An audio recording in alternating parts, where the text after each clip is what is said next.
Hello दोस्तों, online classes में आप सभी का स्वागत है। दोस्तों, आज का हमारा टॉपिक यानी हाड़ौती शैली। हाड़ौती शैली में सबसे पहली शैली आती है बूंदी शैली। बूंदी शैली का प्रारंभ राव सुरजन सिंह के काल को माना जाता है। यानी किसके काल में? राव सुरजन सिंह के काल में बूंदी शैली का प्रारंभ हुआ था। किसके काल में?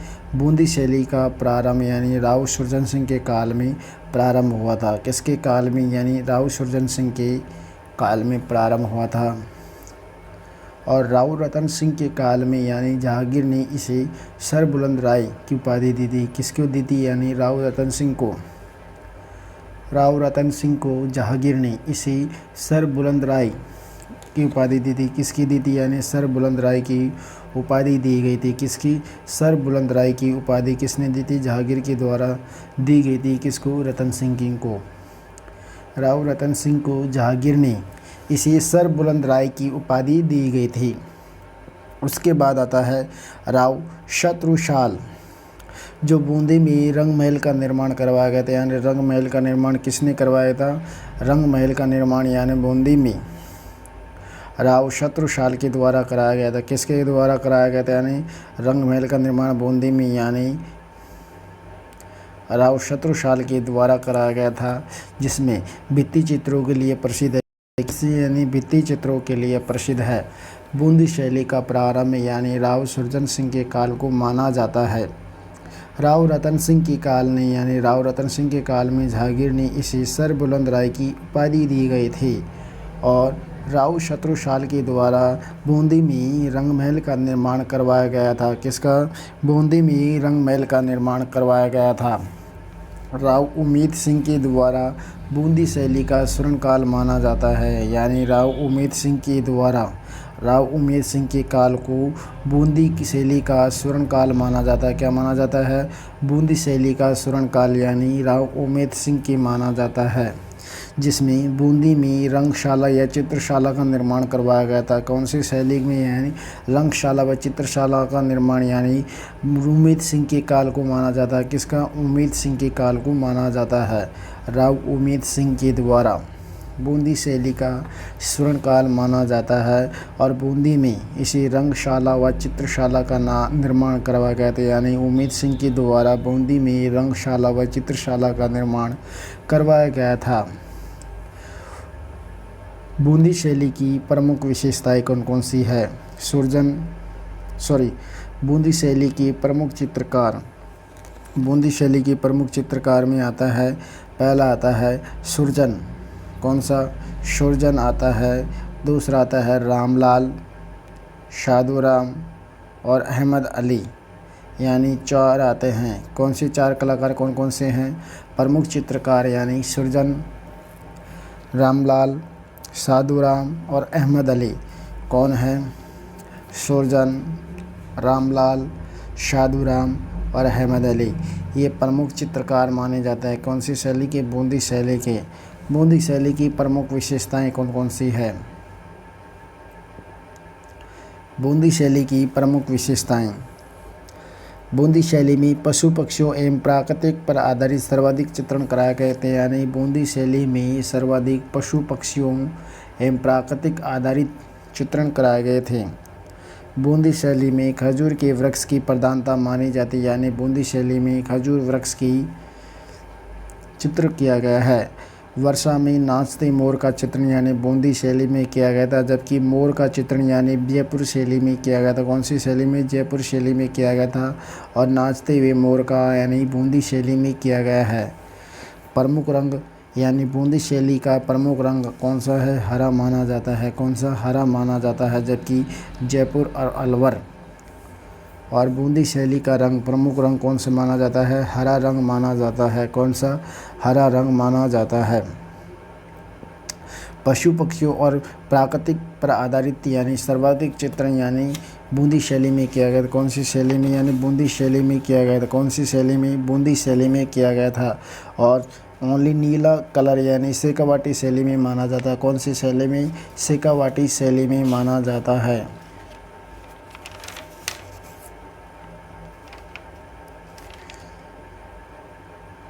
हमारे अगली शैली आती है यानी बूंदी शैली की विशेषताएं। मेवाड़ व मुग़ल शैली से प्रभावित मानी जाती है। बूंदी शैली मेवाड़ व मुग़ल शैली का प्रभाव पड़ा हुआ था। कौन सी शैली का? मेवाड़ व मुग़ल शैली का सर्वाधिक प्रभाव पड़ा हुआ था, यानी मेवाड़ व मुग़ल शैली का प्रभाव कौन सी शैली पे? बूंदी शैली पे प्रभाव पड़ा हुआ देखने को मिलता है। रेखाओं का सर्वाधिक व सुंदरतम चित्रण यानी बूंदी शैली में किया गया है। कौन सी शैली में? बूंदी शैली में किया गया है। रेखाओं का सर्वाधिक व सुंदरतम चित्रण यानी कौन सी शैली में किया गया है? बूंदी शैली में किया गया है। यानी बूंदी शैली में मेवाड़ व मुग़ल शैली का सर्वाधिक चित्रण किया गया था। यानी मेवाड़ व मुग़ल शैली का सर्वाधिक चित्रण मेवाड़ व मुग़ल शैली का चित्रण यानी बूंदी शैली में किया गया है। और रेखाओं का सर्वाधिक व सुंदरतम चित्रण यानी मेवाड़ शैली में किया गया है। बूंदी शैली में किया गया है। बूंदी शैली की उपशैली कौन सी मानी जाती है? यानी बूंदी शैली की उपशैली है दुगारी चित्र शैली। बूंदी शैली की उपशैली मानी गई है। यानी दुगारी चित्र शैली को बूंदी शैली की उपशैली मानी गई है। यानी बूंदी शैली की उपशैली दुगारी चित्र शैली है। कौन सी चित्र शैली की? बूंदी चित्र शैली की उपशैली दुगारी चित्र शैली मानी जाती है। कौन सी? दुगारी चित्र शैली मानी जाती है, जिसे उम्मेद सिंह के काल को स्वर्ण काल माना जाता है, जिसने रंगशाला व चित्रशाला का निर्माण करवाया गया था। इसमें प्रमुख चित्र कौन से हैं? सुरजन सिंह चित्रकार, रामलाल और शादूराम व अहमद अली माना जाता है। जिसमें नाचते हुए मोरों का चित्रण किया गया था, खजूर वृक्ष का चित्रण किया गया था। प्रमुख रंग कौन सा है? यानी हरा माना जाता है। अब अगली शैली आती है हमारी कोटा शैली। कौन सी? कोटा शैली आती है। कौन सी आती है दोस्तों? कोटा शैली आती है।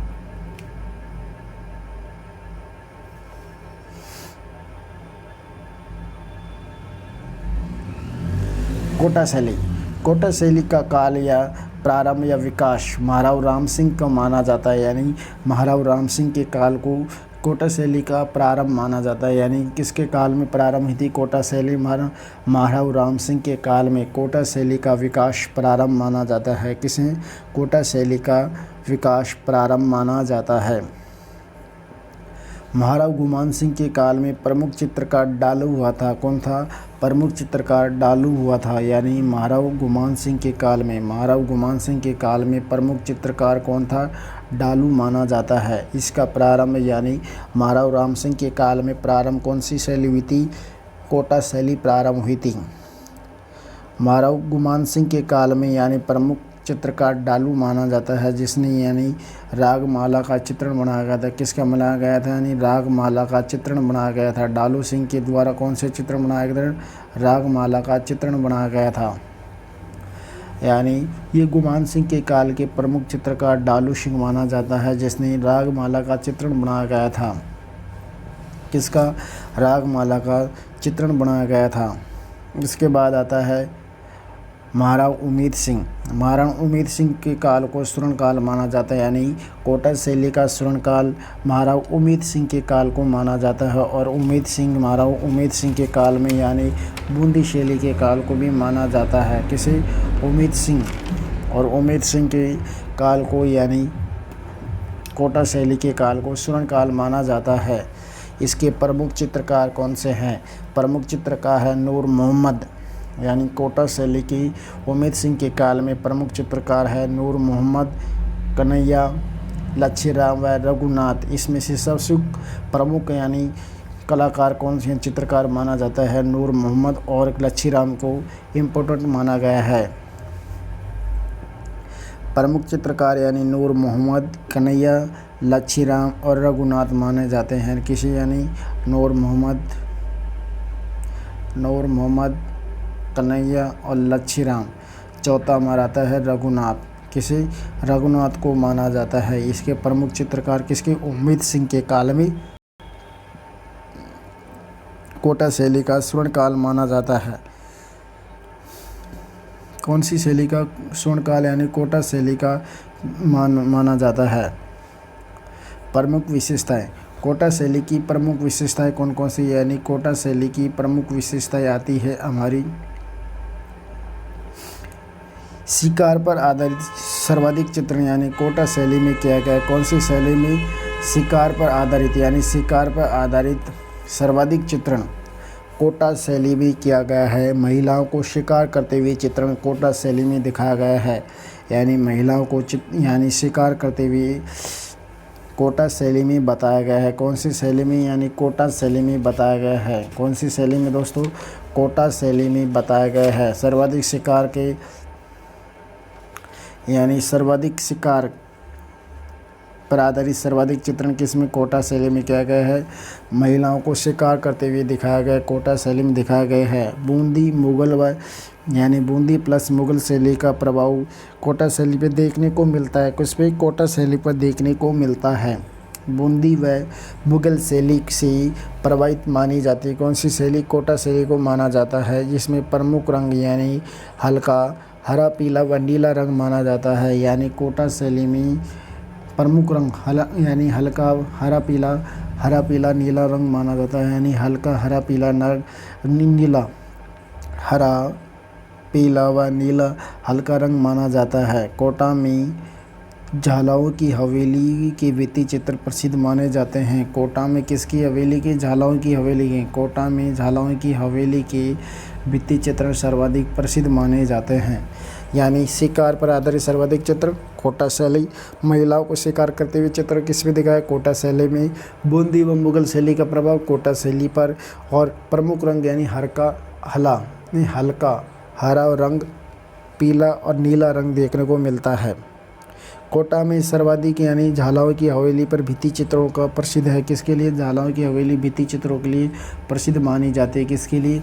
भित्ति चित्रों के लिए सर्वाधिक प्रसिद्ध मानी जाती है। प्रमुख आधुनिक चित्रकार।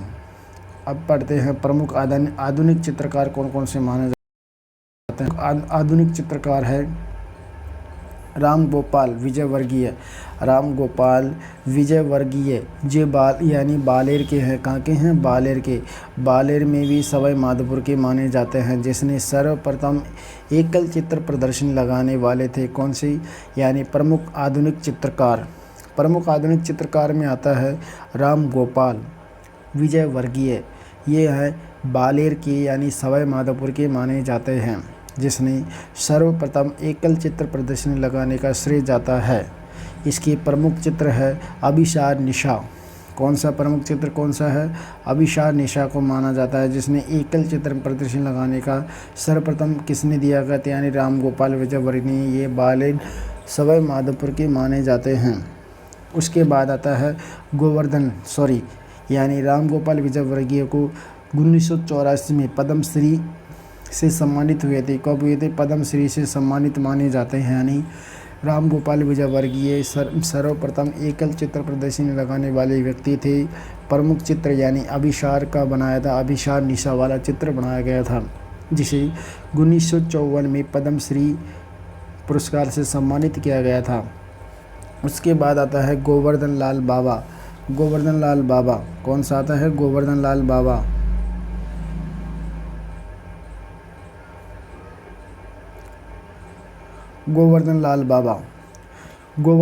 बाबा ने यानी बारात का प्रमुख चित्रण बनाया गया था। किसका? बारात यानी भारत की यानी बारात की प्रमुख चित्रण बनाया गया था।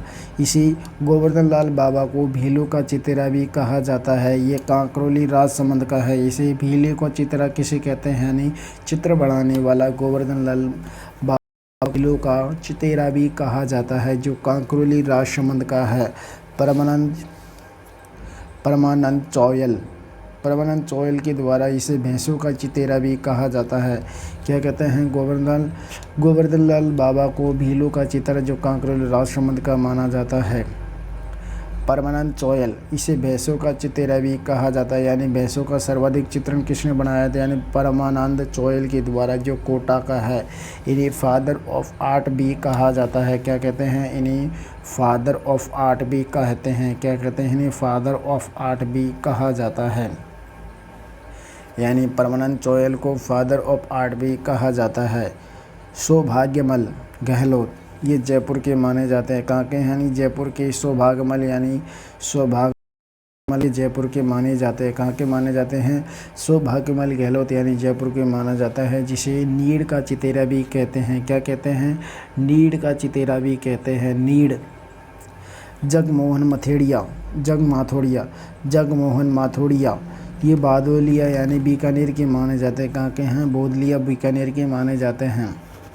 ढीले का चितेरा बाबा गोवर्धन लाल बाबा सागर यानी राम गोपाल विजय वर्गीय बालतरी सर्वप्रथम ये एकल चित्र प्रदर्शन लगाने वाले माने जाते हैं, जिसने अभिसार का रेशा का चित्रण कराया गया था। परमानंद को चोयल को बैसो का चित्रा कहा जाता है, जो कोटा का है, जिसे फादर ऑफ आर्ट भी कहा जाता है। सौभाग्यमल गहलोत जो जयपुर का है, जिसे नीड़ का चितेरा भी कहते हैं। क्या कहते हैं? नीड़ का चितेरा भी कहते हैं। जगमोहन माथुड़िया जिसे सवा यानी कुत्तों का सर्वाधिक चित्रण किया था। किसने किया था? यानी सवान यानी कुत्तों का सर्वाधिक चित्रण किसने? जगमोहन माथुड़िया के द्वारा, जो वर्तमान में बोदलिया बीकानेर के थे। कहाँ के? बोदलिया बीकानेर के माने जाते हैं। बोरसिंह शेखावत कहाँ के हैं? जयपुर के माने जाता है, जिसने गाँवों का चितेरा भी कहा जाता है। इसे बोरसिंह शेखावत को गाँवों का चितेरा भी कहते हैं। क्या कहते हैं? गाँवों का चितेरा। किसे कहते हैं? बोरसिंह शेखावत जयपुर का है, इसे गाँवों का चितेरा भी कहते हैं। यानी इसने सर्वाधिक गाँवों का चित्रण किया था। किसका सर्वाधिक गाँवों का चित्रण किया गया था? बीरबाला भावसार ने रीत की चितेरी भी कहते हैं। बीरबाला भावसार को रीत की चितेरी भी कहते हैं। क्या कहते हैं? रीत की चितेरी भी कहते हैं। वीरबाला भावसार को रीत की चितेरी भी कहा जाता है। और बोरसिंह शेखावत को जयपुर का चितेरा कहता है, यानी गांव का चितेरा कहते हैं। जगमोहन माथुड़िया ने सर्वाधिक सवान यानी कुत्तों का चितेरा भी कहते हैं, जो बोदलिया बीकानेर का है। सौभाग्यमल गहलोत ये जयपुर का, जिसे नीड़ का चितेरा भी कहा जाता है। इस प्रकार ये आधुनिक प्रमुख चित्रकार थे। दोस्तों, आपको हमारा वीडियो अच्छा लगा तो आप इसे अधिक और शेयर सब्सक्राइब जरूर करना। नमस्कार दोस्तों।